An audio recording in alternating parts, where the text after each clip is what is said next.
Indiana Jones and the Dial of Destiny, directed by James Mangold, um, not by Steven Spielberg for the first time. This is the fifth and final installment of the franchise. The last time we had Indiana Jones, it was The Kingdom of the Crystal Skull, which a lot of people didn't like. Me personally, I didn't really think it was a bad movie, but there was obviously a lot of issues. Is this one an improvement from The Kingdom of the Crystal Skull? Yes, but not by much, honestly. I feel like this one had a slightly more heart, but there's still a ton of issues that I have with the film, particularly towards the end of the film.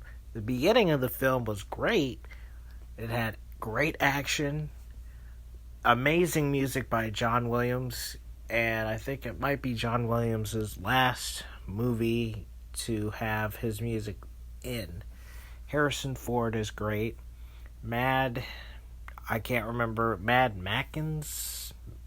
I hope I butchered his name, but the guy who's the main villain, he's been playing a lot of villain characters. He had supporting roles of Toby Jones.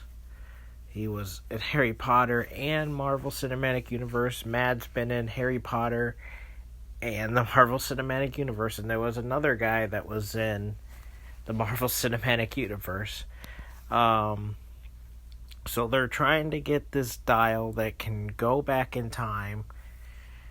Of course, they kind of jumped the shark with when you run out of ideas, time travel. But I guess it works with Indiana Jones. The flashback scenes are good, except for one thing. The CGI is somewhat noticeable in a lot of scenes, especially in Indy's face. But I honestly think they did a pretty decent job. Yes, they used a little too much CGI in the film, but it's only really the beginning of the film that's a lot of CGI. But I like how they acknowledge that Indiana Jones is not the same one he's been 15 years ago or 16 years ago. Because he's old. The actor is 80 years old, And his goddaughter, she's okay. She's not, she's kind of a know-it-all, and she's all about money, and there's another supporting character, which, I forgot the kid's name. Antonio Banderas has an appearance in the film. I feel like he should have had more scenes, but that's just me. I think the execution was a little sloppy towards the end.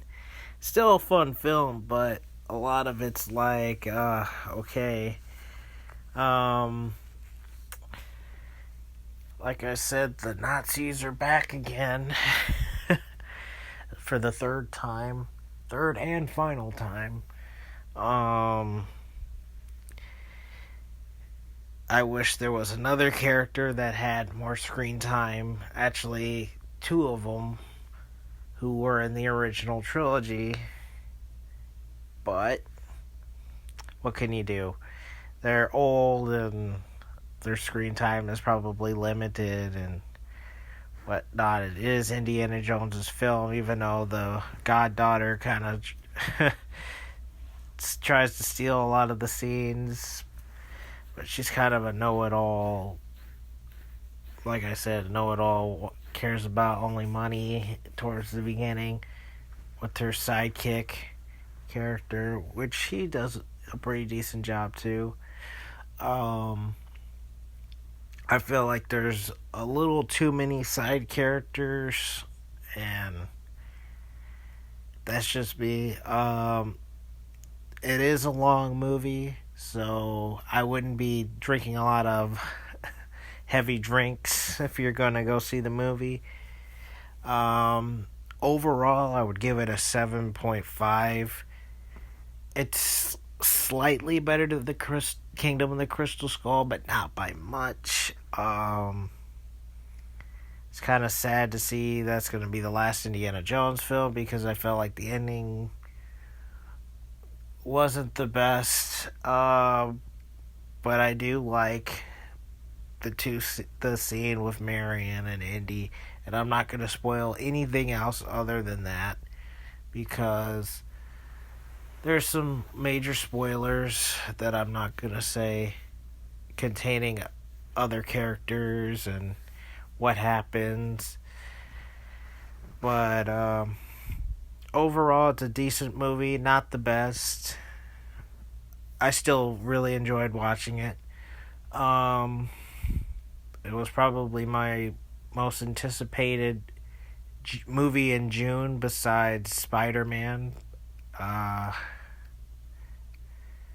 Like I said, 7.5, still only slightly better than the Kingdom of the Crystal Skull. At least they tried a little bit better with the green screen and blue screen with the CGI backgrounds.